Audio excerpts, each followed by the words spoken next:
Her 24-year-old daughter was shot and killed at that Toyota dealership in Albany last week. Thanks for joining us tonight on KRON 4 News at 5. I'm Grant Lotus. And I'm Vicki Libiakis. Police say it was a targeted killing because the victim and the alleged shooter had a child together. KRON 4's Teresa Estacio has more now on what happens next for the family left behind. They was the best of friends for real. Alonna Gallon is talking about her daughter, Alonna Gallon, and her grandson. Alana was shot and killed last Thursday while she was working at the Toyota dealership in Albany. Authorities are calling it a domestic violence case. The family disputes that, saying that the alleged shooter and Alana were no longer together. They were focused on being co-parents of their 7-year-old son, King Walker. It was 10:42 a.m. on September 21st, 2023, at the Toyota of Berkeley Service Center in Albany, California. The morning had started like any other Thursday for 24-year-old Alonna Gallon. She'd arrived early for work, as was her habit, exchanged messages with her mother about picking up her 7-year-old son King from school later that day. Her colleagues were going about their usual routines. Customers were being helped, and the familiar hum of a busy automotive service center filled the air. But exactly 10:42 a.m., that ordinary Thursday morning became anything but ordinary. A man calmly walked through the front doors of the dealership. He approached one of Alana's colleagues with a simple request. "Can I speak with Alana for 5 minutes?" The colleague, seeing nothing unusual about the request, pointed him toward Alana's desk. What happened next would shock everyone who knew Alonna Gallon. But here's the disturbing truth. The warning signs had been there all along. They were visible to friends, family, and coworkers. Yet, like so many cases of domestic violence, these red flags were only recognized in hindsight, understood only after violence had already claimed its victim. This man hadn't stumbled into the Toyota dealership by chance. He had been watching, he had been planning, and on that September morning, he had come to kill. Before we dive into this heartbreaking case that exposes the deadly reality of domestic violence escalation, let me know in the comments, what state are you watching from? And if this story helps even one person recognize warning signs that could save a life, please hit that subscribe button. Your engagement helps stories like Alana's reach the people who need to hear them most. Welcome back to True Crime Station, where we dive deep into cases that matter, examining not just what happened, but why it happened and what we can learn to prevent future tragedies. I'm your host, and today we're covering a case that exposes the deadly reality of domestic violence escalation, a story where the warning signs were visible to everyone around the victim. Yet tragically, they were only understood after it was too late. At just 24 years old, Alana was so much more than the tragic headlines that would follow her death. Alana was a devoted mother to her 7-year-old son, King Walker. Everything she did revolved around that little boy and building a better future for him. Those who knew her described a young woman who worked tirelessly to provide for her son, someone who had dreams and aspirations that extended far beyond her current circumstances. She was determined to give King opportunities she might not have had herself, to create a stable, loving environment where he could thrive. At Toyota of Berkeley, Alana had built a reputation as a reliable, professional employee. She was the type of person who arrived early and stayed focused on her work. Her colleagues respected her work ethic and dedication. In an industry where some employees might view their position as temporary, Alana approached her role with the seriousness of someone building a long-term career. She understood that financial stability was crucial for providing the life she wanted for her son. But Alana was more than her professional accomplishments. She was a beloved daughter who maintained close, daily contact with her mother. Their relationship was one of mutual support and genuine affection. Even on her busiest days, Alana made time for those routine check-ins, the everyday conversations about school schedules and family plans that demonstrate the strength of family bonds. Alana was also someone friends could count on. Despite facing her own challenges, she was the type of person others turned to for support and advice. She had developed a reputation for handling difficult situations with grace and maturity, for finding solutions rather than dwelling on problems. Most importantly, Alana was a mother who put her child's well-being above everything else. King wasn't just the center of her world. He was her motivation, her reason for working so hard, for making difficult decisions, for pushing through challenging circumstances. Every choice she made was filtered through the question of what would be best for her son's future. Those who knew Alana remember her as someone full of life, ambition, and an unwavering love for her child. She was building something, a career, a future, a life of independence for herself and her son. She represented hope, resilience, and the possibility of overcoming difficult circumstances through hard work and determination. But Alana was living with a secret fear that those closest to her were only beginning to understand. Behind her professional demeanor and dedication to motherhood, she was dealing with a situation that was becoming increasingly dangerous. The man who would take her life on that September morning wasn't a stranger lurking in the shadows. He was someone she knew intimately, someone who was supposed to love and protect her. Alana's story with Lamar Walker began like many relationships do, with connection, attraction, and hope for the future. When they met, there was clearly something that drew them together. Their relationship developed quickly, with an intensity that those around them noticed from the beginning. When their son, King, was born, it should have been a moment of pure joy, the creation of a family, the promise of shared parenthood, and a future built together. And for a time, it may have appeared that way from the outside. Here was a young couple with a beautiful child, seemingly building a life together. But those closest to Alana and Lamar began to notice troubling patterns beneath the surface. The intensity that had initially characterized their relationship wasn't the healthy passion of two people deeply in love. It was something more volatile, more unpredictable. Their relationship was marked by dramatic highs and lows that went far beyond normal relationship challenges. Friends and family members observed interactions between Alana and Lamar that made them uncomfortable, though they might not have immediately understood why. There were signs that control and manipulation were becoming central elements of their dynamic. Lamar displayed behaviors that suggested he viewed Alana not as an equal partner, but as someone whose actions and decisions needed to be monitored and directed. As King grew from infant to toddler, these concerning patterns became more pronounced. What should have been a time of shared joy in watching their child develop was instead marked by increasing tension and conflict.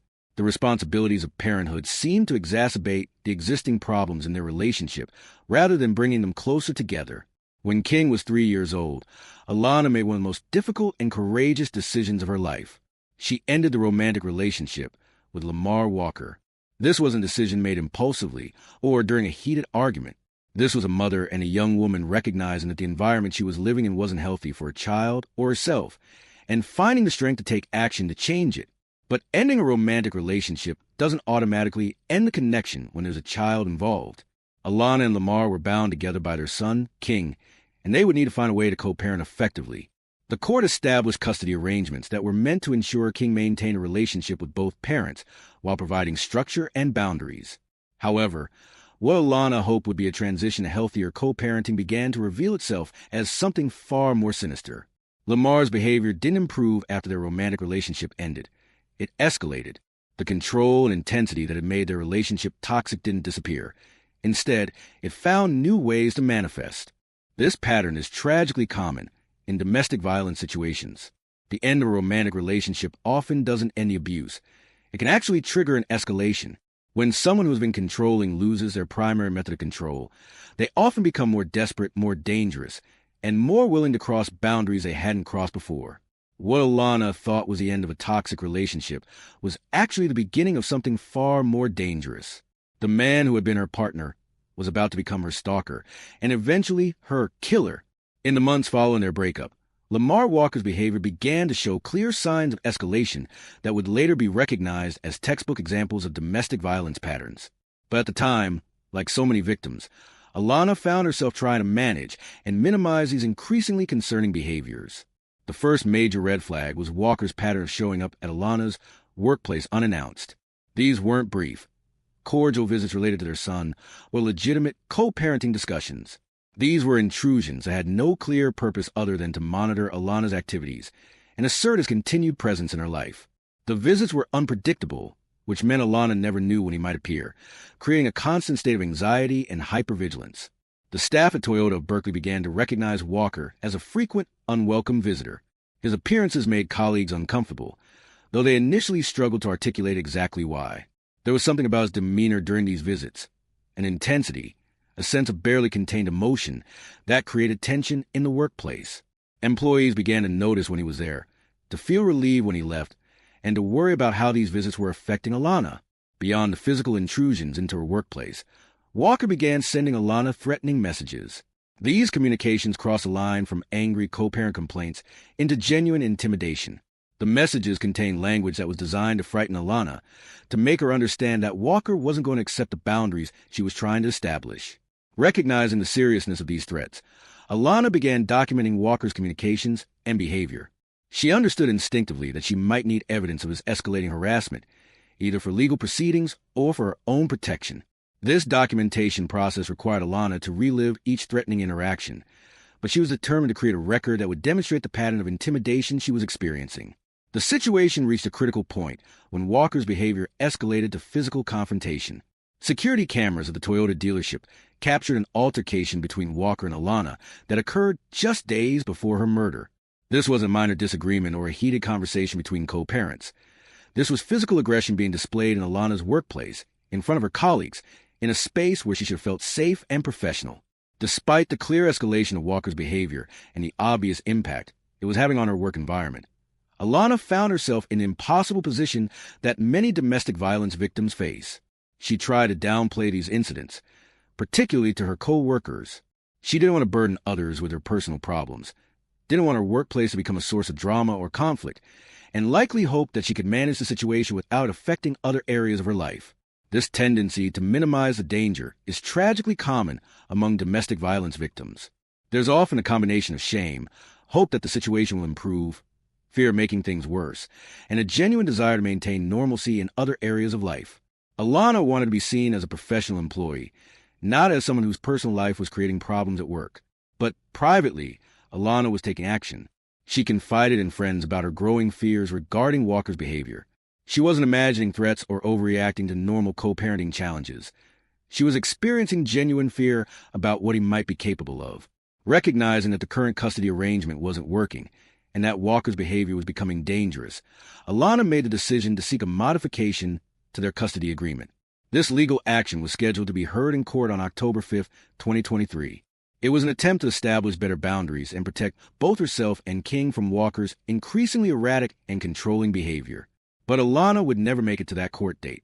She would never have the opportunity to present her case, to seek the legal protection she needed, or to establish the boundaries that might have saved her life. Have you or someone you know ever experienced behavior like Walker displayed? The unannounced visits, the threatening messages, the escalating control even after a relationship has ended? Share your thoughts in the comments.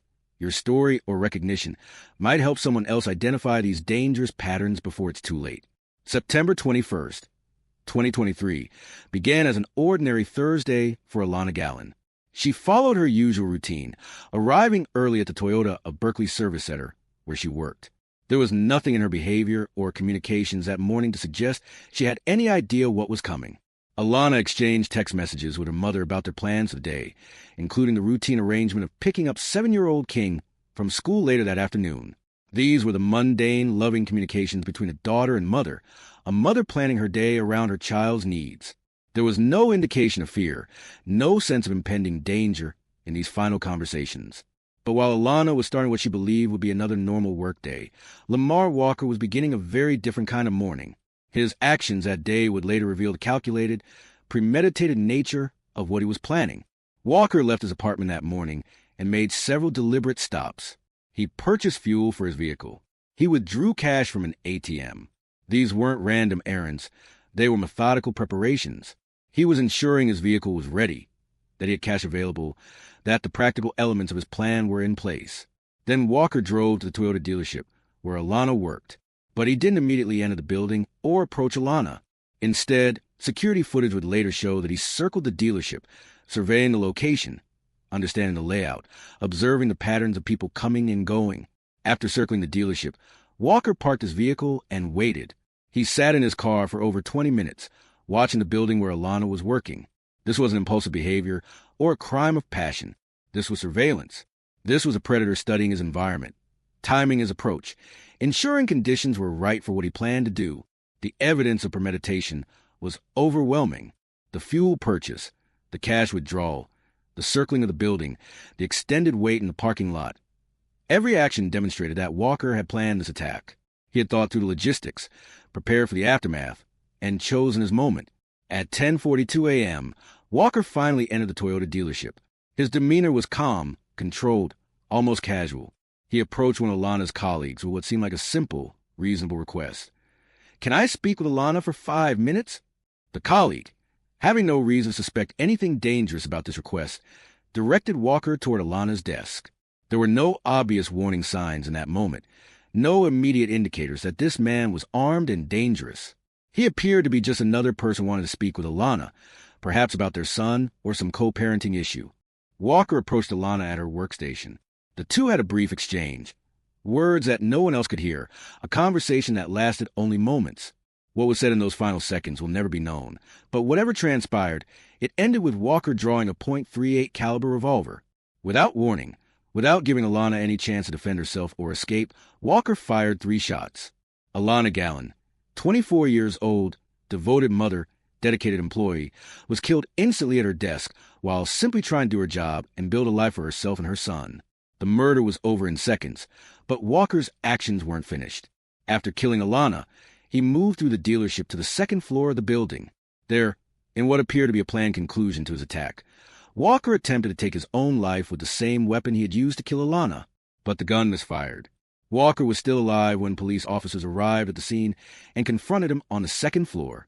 Officers commanded him to drop his weapon and surrender, but Walker refused to comply. Instead, he raised the revolver again, pointing it at the responding officers.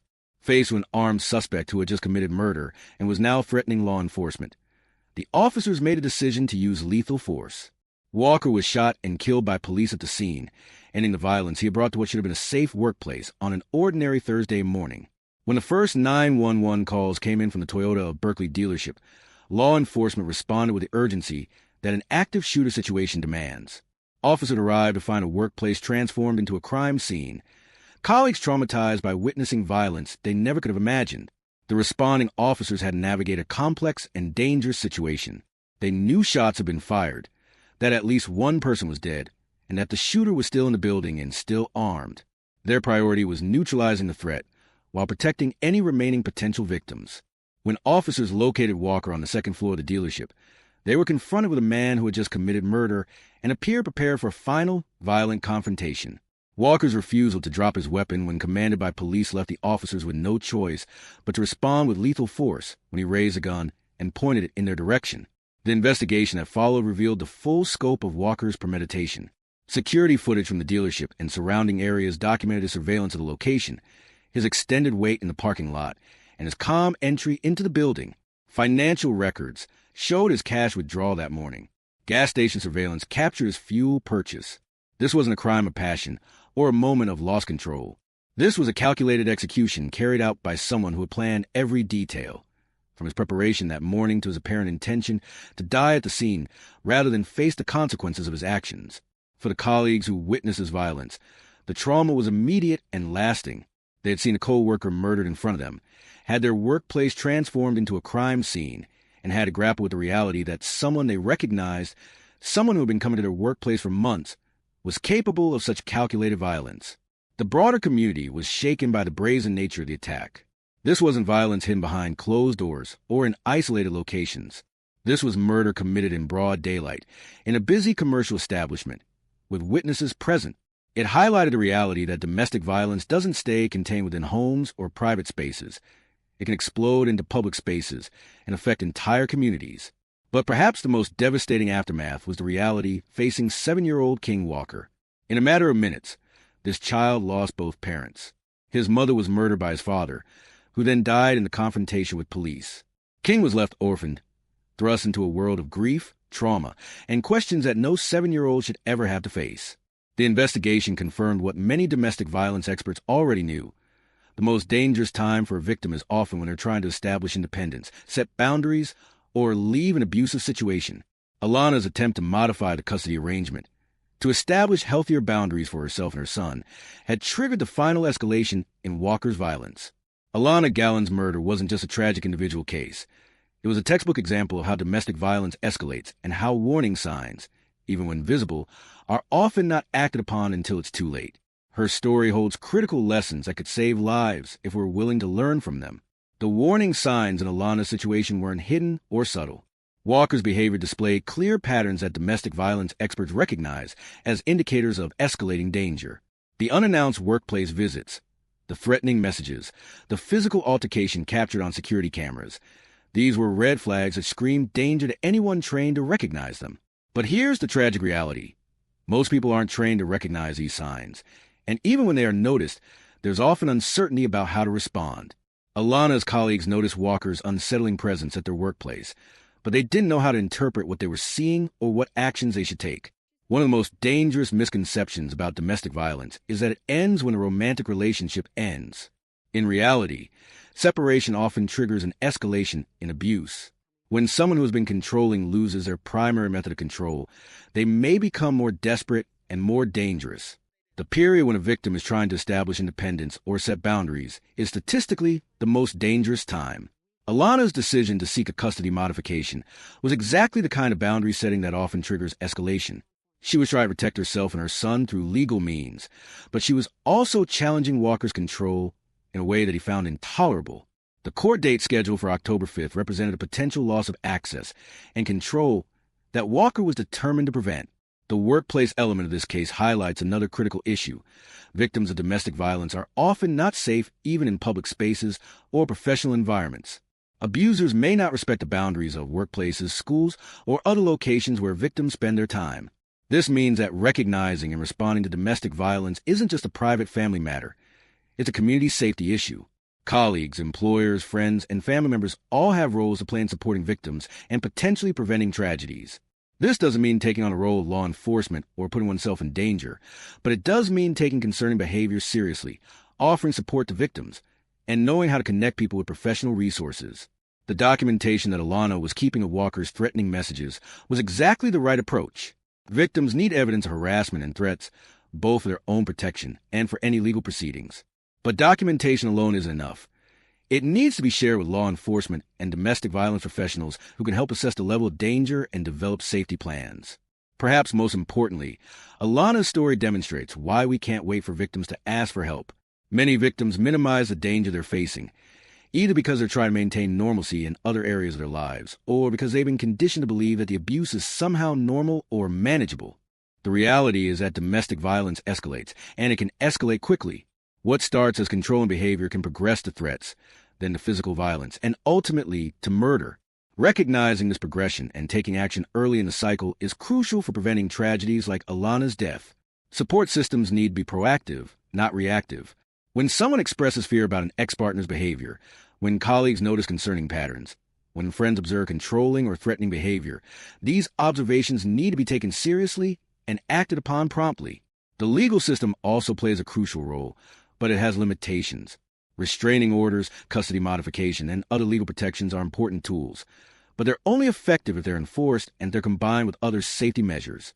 Alana was trying to use the legal system to protect herself and her son, but she was killed before she could even present her case in court. Community awareness and education are essential. The more people understand about domestic violence patterns, warning signs, and resources, the more likely we are to prevent tragedies. This includes workplace training for recognizing signs of domestic violence among employees, community education about available resources, and public awareness campaigns that help people understand how to support victims safely and effectively. Alonna Gallon was so much more than the circumstances of her death.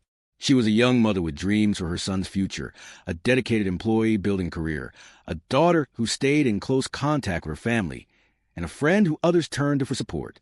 Her life had value, meaning, and potential that extended far beyond the violence that ended it. But Alana's death also represents something larger, the ongoing epidemic of domestic violence that claims lives across our communities every day. Her story isn't unique in its patterns or warning signs. Similar scenarios play out regularly, often with the same tragic results, because we as a society haven't yet learned how to effectively recognize and respond to escalating domestic violence. The statistics are sobering. On average, 3 women are murdered by their intimate partners every day in the United States. The most dangerous time for victims is when they're trying to leave an abusive relationship or establish independence. Children like King Walker are too often left orphaned or traumatized by violence between their parents. But statistics don't capture the full impact of these losses. They don't reflect the dreams that die with victims like Alana, the children left to grow up without parents, the families and communities forever changed by preventable violence. They don't account for ripple effects that extend far beyond the immediate victims. What can we do differently? How can we honor Alana's memory by working to prevent similar tragedies? First, we must commit to recognizing and taking seriously the warning signs of escalating domestic violence. Controlling behavior, stalking, threatening messages, unannounced visits to workplaces or homes, and escalation during separation are all indicators of potential danger that require immediate attention and professional intervention. Second, we need to support victims without judgment and connect them with professional resources. Local domestic violence organizations have trained advocates who can help assess danger levels and develop safety plans. The National Domestic Violence Hotline provides 24/7 support and can be reached at 1-800-799-7233. Third, workplaces need policies and training for recognizing and responding to domestic violence among employees. Colleagues and supervisors should know how to offer support and how to enhance security when an employee is being threatened or harassed. Fourth, we must advocate for legal and social systems that better protect victims and hold abusers accountable. This includes supporting funding for domestic violence services, advocating for stronger legal protections, and working to change cultural attitudes that minimize or excuse controlling and violent behavior. Finally, we need to continue telling stories like Alana's, not to sensationalize violence, but to educate people about patterns and warning signs that could save lives. Every person who learns to recognize escalating domestic violence is potentially someone who could intervene before it's too late. If this story has resonated with you, please share it. It could literally save a life. What do you think could have been done differently in Alana's situation? What warning signs do you think are most important for people to recognize? Let me know in your comments below. And remember to subscribe for more cases that matter. That's all for today's episode of True Crime Station. Thank you for joining me as we examine this heartbreaking case and the crucial lessons it teaches us about recognizing and responding to domestic violence escalation. Until next time, stay safe, stay aware, and keep fighting for justice.